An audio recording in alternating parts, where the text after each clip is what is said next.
కంటికి రెప్పలా పిల్లలను కాపాడాల్సిన తల్లులే కర్కశంగా వ్యవహరిస్తూ కాలేయమూలవుతున్నారు. తల్లి తన పిల్లల్ని అత్యంత క్రూరంగా నరికి చంపింది. ఆ తర్వాత ఆత్మహత్య చేసుకుంది. ఎందుకు ఆమె అంత కఠినంగా మారింది? ఈ విషాద కథలో అసలు విషయమేంటి? హైదరాబాద్లోని జీడిమెట్ల పిఎస్ పరిధి గాజుల రామారంలో హృదయ విదారక సంఘటన స్థానికులను కలిచివేసింది. తేజస్విని రెడ్డి కుటుంబ కలహాలు, మానసిక ఒత్తిడితో తన ఇద్దరు చిన్నారులను కొబ్బరి బోండాలను నరికే కత్తితో క్రూరంగా నరికి చంపింది. తర్వాత బాలాజీ లేఅవుట్లోని సహస్రం మహేష్ హైట్స్ అపార్ట్మెంట్లో 5వ అంతస్తు నుంచి దూకి ఆత్మహత్య చేసుకుంది. అల్లారు ముద్దుగా చూసుకుంటున్న ఇద్దరు కుమారులను కిరాతకంగా కత్తితో నరికి చంపింది. ఖమ్మం జిల్లాలోని సత్తుపల్లి హైస్కూల్ రోడ్డు ప్రాంతానికి చెందిన గండ్ర వెంకటేశ్వర రెడ్డి, తేజస్విని రెడ్డి భార్యాభర్తలు. వీరికి ఆశిష్ రెడ్డి, హర్షిత్ రెడ్డి సంతానం.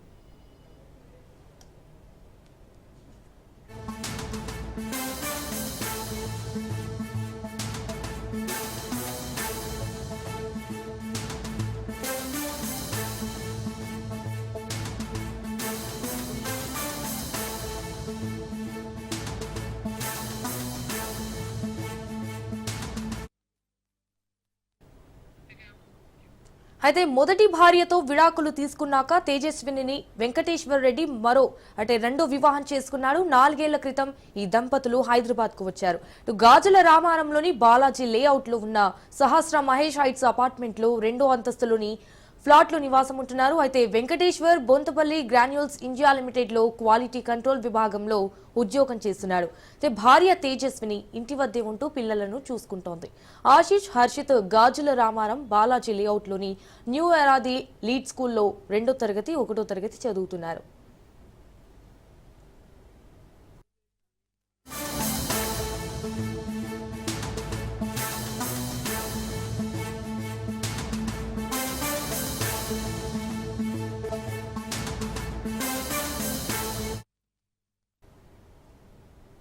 అయితే తేజస్విని కొన్నాళ్లుగా కంటి సమస్యతో బాధపడుతోంది. పెద్ద కుమారుడు ఆశిష్ ఊపిరితిత్తుల ఇన్ఫెక్షన్ తో ఇబ్బంది పడుతున్నాడు. ఏం తిన్నా వాంతులు చేసుకుంటున్నాడు. చిన్న కుమారుడైన హర్షిత్ కు కూడా అప్పుడప్పుడు ఇదే సమస్య వస్తోంది. బేగంపేటలోని ఓ ప్రైవేట్ ఆసుపత్రిలో పెద్ద కుమారుడికి ఆమె చికిత్స చేయిస్తోంది. అయితే పిల్లల స్వస్థత కోసం గూగుల్లోనూ వెతుకుతూ మందులు వాడుతోంది. తనతో పాటు పిల్లలు కూడా తరచూ అనారోగ్యానికి గురవుతుండడం జీర్ణించుకోలేక ఆమె ఉన్మాదిగా మారింది. అయితే గురువారం సాయంత్రం 4ంటికి 6 పేజీల సూసైడ్ నోట్ రాసింది.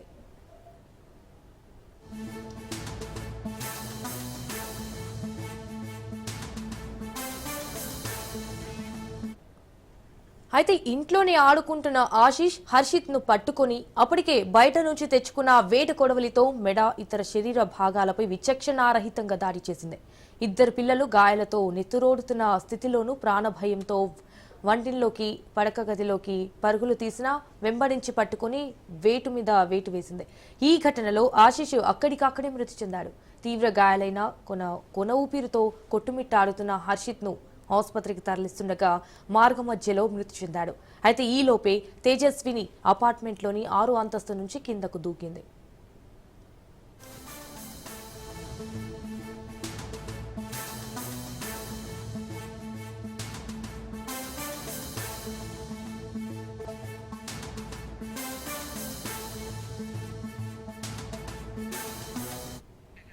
ఈ ఘటనలో తీవ్ర గాయాలు కావడంతో ఆమె అక్కడికక్కడే మృతి చెందింది. కాగా ఇంట్లో నుంచి తేజస్విని సూసైడ్ నోట్ ను పోలీసులు స్వాధీనం చేసుకున్నారు. పిల్లలు తాను అనారోగ్యంతో బాధపడుతున్నా భర్త కనీసం పట్టించుకోవడం లేదని, తమ సమస్యలు చెప్తే ముగ్గురు చచ్చిపోండని కోప్పడటంతోనే తాము చచ్చిపోతున్నామని నోట్లో తేజస్విని రాసింది. ఈ ఘటనపై పోలీసులు కేసు నమోదు చేశారు. కాగా 7 నెలల క్రితం ఇదే పక్క అపార్ట్మెంట్లలో ఓ వ్యక్తి భార్య, 2 పిల్లలకు ఉరేసి తాను ఆత్మహత్యకు పాల్పడిన సంఘటనను స్థానికులు గుర్తు చేసుకున్నారు.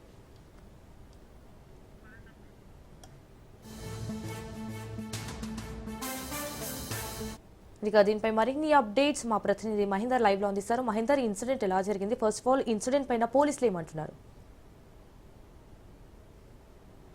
ఒక మాతృమూర్తి మరణ శాసనం రాసిందని చెప్పొచ్చు.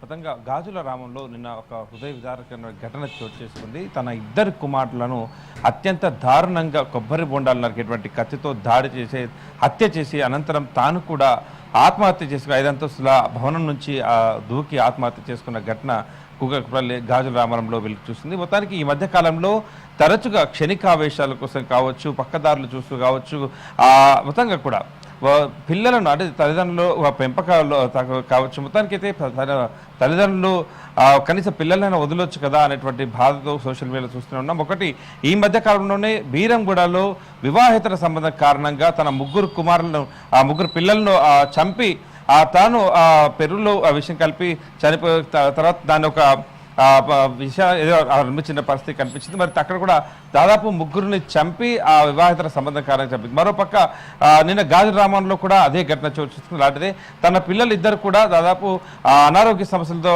బాధపడుతున్నారు. తమ భర్త పట్టించుకోవడం లేదు, అందుకే తాను కూడా చనిపోతున్నాను అనేటట్టు లేఖ కూడా రాసిన పరిస్థితి కనిపిస్తుంది. మొత్తానికి గాజుల రామంలో జరిగినటువంటి ఆ విషయంలో తేజస్వి అనేటువంటి ఆ తల్లి ఇద్దరు కొడుకులను హత్య చేసి తాను కూడా ఆత్మహత్య. అదే విషయాలు చూస్తే తాము అయితే ఖమ్మం జిల్లాకు చెందినటువంటి వారు హైదరాబాద్లో ఈ మధ్య కాలం అంటే 4 సంవత్సరాల క్రితం హైదరాబాద్లో వచ్చారు. భర్త వెంకటరెడ్డి రెండో వివాహం తేజస్విని చేసుకున్నాడు.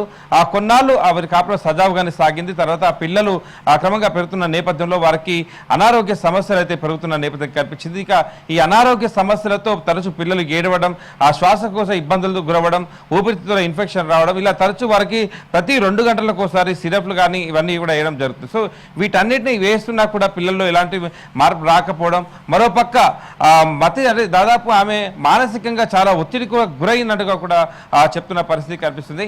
చిన్నపిల్లలు అంటే తల్లిదండ్రులు పిల్లలకు చిన్న గాయమైనా కింద పడ్డా కనీసం వారికి జ్వరం వచ్చినా ఆగమేఘాల మీద అంటే చిన్న భరించలేని పెయిన్ అయితే ఉంటుంది తల్లిదండ్రులకు. మరి అలాంటిది ఒక తల్లి తన పిల్లలిద్దరిని కూడా అత్యంత కిరాతకంగా చెప్పిందంటే ఇక్కడ ఏ మేర అసలు మానవతంగా కోల్పోయారు, మరి ఏ విధంగా తన విచక్షణ కోల్పోయింది అనేది ఇక్కడ చూసిన పరిస్థితి కనిపిస్తుంది.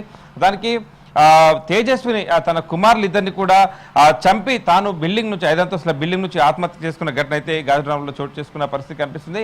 ఇంకా విషయాల్లో వస్తే తమ భర్త రెండో వివాహం చేసుకున్నాడు, తను విల్లలను పట్టించుకోవడం లేదు, ఉన్న ఆస్తి కూడా ఇంకెవరి కోసం అన్నట్టుగా కూడా తరచూ వారి మధ్య గొడవలు వచ్చేటివి అన్నట్టు కూడా తెలుస్తుంది. ఇక్కడ ఇదే ఏదైతే తేజస్విని ఏదైతే పిల్లల్ని చంపిందో తేజస్విని తమ్ముడుకు సైతం కూడా ఆత్మహత్య చేసుకున్నాడు ఈ మధ్య కాలంలోనే తెలుస్తుంది. మరి అలాంటి మానసిక ఒత్తిడి అంటే తమ్ముడు సూసైడ్ చేసుకోవడం, మరి ఇక్కడ పిల్లలకు అనారోగ్య కారణాలు, మరో పక్క తను కూడా తరచూ అనారోగ్య గురవడం, మరి ఇవన్నీ కూడా మరి ఎందుకు తను ఇలాంటి నిర్ణయం తీసుకుంది కేసు పోలీసులు కేసు నమోదు చేసుకుని దర్యాప్తు చేసిన పరిస్థితి కనిపిస్తుంది.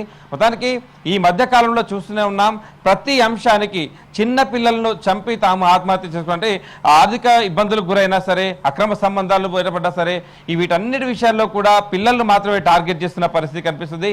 ఎక్కడ చూసినా కూడా దాదాపు ఈ మధ్య కాలంలోనే వందల సంఖ్యలో ఇలాంటి ఘటనలు పునరావృతం అవుతూనే వస్తున్నాయి. మరి వీటికి ఇక అడ్డు అదుపు లేదా అనేటట్టుగా అసలు కొనసాగుతూనే ఉన్న పరిస్థితి కనిపిస్తుంది. ఒక విషయం గడవక ముందే మరొకటి అన్నట్టుగా చోటు చేసుకున్న పరిస్థితి కనిపిస్తుంది. ఈ మధ్య కాలంలోనే అదే మేడ్చల్ జిల్లాలో ఒక రియల్టర్ సైతం పిల్లలకు చంపి తాను ఆత్మహత్య చేసుకోవడం మనం చూసాం. మరొకటి విజయవాడలో సైతం పిల్లలు చదవట్లేదు అని చెప్పేసి ఒక వ్యక్తి పిల్లల భవిష్యత్తు ఏమవుతుందో వీళ్ళు చదవట్లేదు అని చెప్పేసి తాను కూడా పిల్లల్ని చంపి తాను ఆత్మహత్య చేసుకోవడం చూసాం.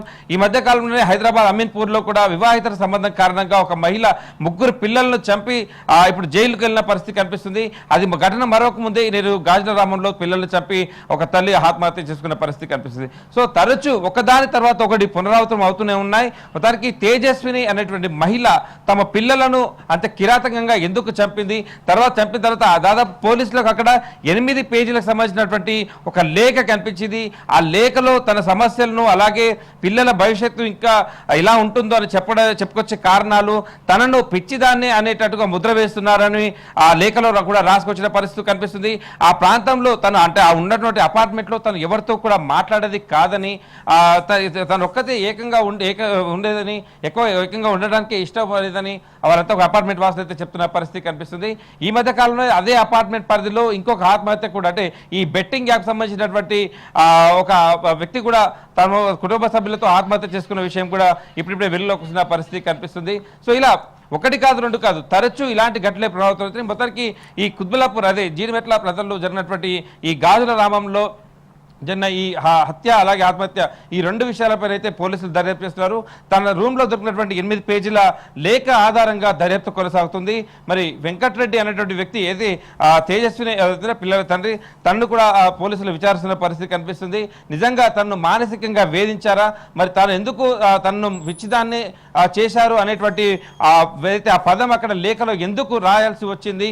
సో వీటన్నిటిపైన అయితే దర్యాప్తు చేస్తున్న పరిస్థితి కనిపిస్తుంది. మహేందర్, దీనిపైన తేజస్విని హస్బెండ్ ఏమైనా స్పందించారా ఈ ఇన్సిడెంట్ పైన? ఎస్ సజన, అయితే తేజస్విని భర్త ఇప్పటివరకైతే స్పందించినట్టు లేదు. మొత్తం పోలీసులు అయితే తనను విచారిస్తున్న పరిస్థితి కనిపిస్తుంది. అసలు మొదటి భార్య ఎందుకు విడాకులు తీసుకోవాల్సింది, రెండో భార్య తర్వాత పెళ్లి తర్వాత తను హైదరాబాద్కు రావడం, మరి ఇక్కడ తను డ్యూటీకి వెళ్ళిన తర్వాత సాయంత్రానికి ఇక్కడ తను ఇలాంటి ఘటన చోటు చేసుకుని మరి తనను ఆ లేఖలో పొందుపరుస్తూ తనను పిచ్చిదానిగా చేస్తున్నారు, తనకు మానసిక రోగిని అంటూ వేధిస్తున్నారు అనేటువంటి పదం ఏది రాసుకొచ్చిందో మరి అలాంటి పదం ఎందుకు రాయాల్సి వచ్చింది, మరి 4 ఏళ్లుగా తమ మధ్య జరిగినటువంటి గొడవలు ఏంటి, తమ దాంపత్యం ఎలా కొనసాగింది, మరి ఇరుగు పొరుగు వారిని ఎవరిని కూడా అడిగినా తను ఎవరితో మాట్లాడేది కాదని, ముభావంగా ఉండేదని, ఎవరితో కనీసం సంప్రదింపుగా చేసేది కాదని, ఫ్లాట్లోనే ఉండేదని వాళ్ళు చెప్తున్న పరిస్థితి కనిపిస్తుంది. సో ఇప్పటివరకైతే భర్త వెంకటరెడ్డిని అయితే పోలీసులు విచారిస్తున్న పరిస్థితి కనిపిస్తుంది. మరి ఎందుకు ఇలాంటి చర్యకు పాల్పడింది, తాను దాదాపు తనకేమైనా మెసేజ్ కానీ ఏమైనా చేసిందా చనిపోయే ముందు, లేక క్షణికావేశంలో చేసిందా, ఈ చంపడం అలాగే తాను సూసైడ్ చేసుకున్న క్రమంలో ఏవి జరిగాయి అనేటువంటి వాటిపైన కూడా దర్యాప్తు చేస్తున్న పరిస్థితి కనిపిస్తుంది. మరి ఒక్కసారిగా అంటే నిన్న మరొక కూడా హ్యాపీగా ఉండి ఉదయం వరకు కూడా తను డ్యూటీకి వెళ్ళే క్రమంలో కూడా సంతోషంగానే ఉండి ఇప్పుడు ఏకంగా సాయంత్రానికి ఒక్కసారిగా ఇలాంటి ఘటన అంటే చాలా విచక్షణ రహితంగా తను కొబ్బరి బొండాలు నరికేటువంటి కత్తితో పిల్లలను చాలా దారుణంగా హత్య చేసింది. మొత్తం కూడా తన బాడీ పార్ట్స్ అని కూడా బయటికి వచ్చాయంటే తను ఏ రకంగా మరి మానసికంగా కుంగిపోయింది ఆ సమయంలో. మరి వీటన్నిటిపైన అంటే ఎందుకు ఏం జరిగింది ఈ క్రమంలో అనేటువంటి ఉదయం నుంచి ఈ హత్య జరిగినటువంటి క్రమం వరకు ఏం జరిగింది అనే దానిపైన అయితే పోలీసులు దర్యాప్తు చేస్తున్నారు. మరి ఇప్పటివరకైతే తాను దాదాపు 2.5 సంవత్సరాలుగా ఎవరితో కూడా మాట్లాడేది కాదని, అలాగే తాను చుట్టుపక్కల వారు చెప్తున్న పరిస్థితి, తన లేఖలో మాత్రం తను ఒక మానసిక రోగిని అన్నట్టు ముద్ర వేస్తున్నారనేది ఒక పదం రాయడం. సో ఇవన్నీ కూడా అన్ని కోణాల్లో కూడా దర్యాప్తు చేస్తున్నారు. Right Mahender, thank you for the live updates.